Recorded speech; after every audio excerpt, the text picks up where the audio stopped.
আজকের গল্পের ইতবার এপিসোড 6-এ চলো ঘুরে আসা যাক এক ইতিহাসের উঠোন থেকে। হ্যাঁ, ঠিকই ধরেছ, জোড়াসাঁকোর ঠাকুর বাড়ি থেকে। এই সেই বাড়ি যেখানে জন্ম হয়েছিল এক শিশুর, যার কলম বদলে দিল সাহিত্যের ভাষা। 1861 সালে 25শে বৈশাখ রবীন্দ্রনাথ এসেছিলেন এই দোতলার ঘরে।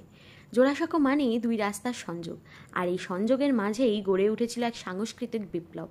এখানে ছিল গান, নাটক, ছবি আঁকা, ব্রাহ্ম আন্দোলন, আর ছিল এক চুপচাপ কিশোর যার ভাবনা উড়ে বেড়াতো খোলা ছাদের নিচে।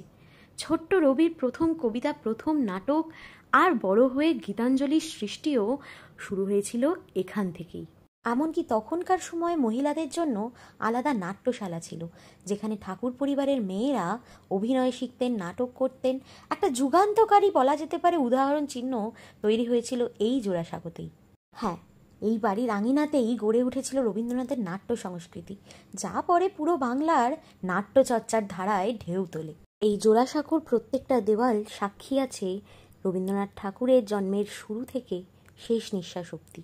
আর এই জোড়াসাঁকো শুধু একটা বাড়ি নয়, এটা একটা সময়ের গোপন গল্প, যেখান থেকে শুরু হয়েছিল এক বিশ্বকবির উড়ান।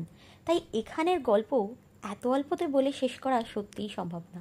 ইতিহাসের পাতা উল্টে তোমাদের জন্য নিয়ে এলাম ঠাকুর বাড়ির কিছু গল্প। সামনের রবিবার এরকমই কোনো এক অজানা ইতিহাসের গল্প নিয়ে দেখা হবে ঠিক এখানেই গল্পের ইতবারে। ততক্ষণ সঙ্গে থেকো, ভালো থেকো।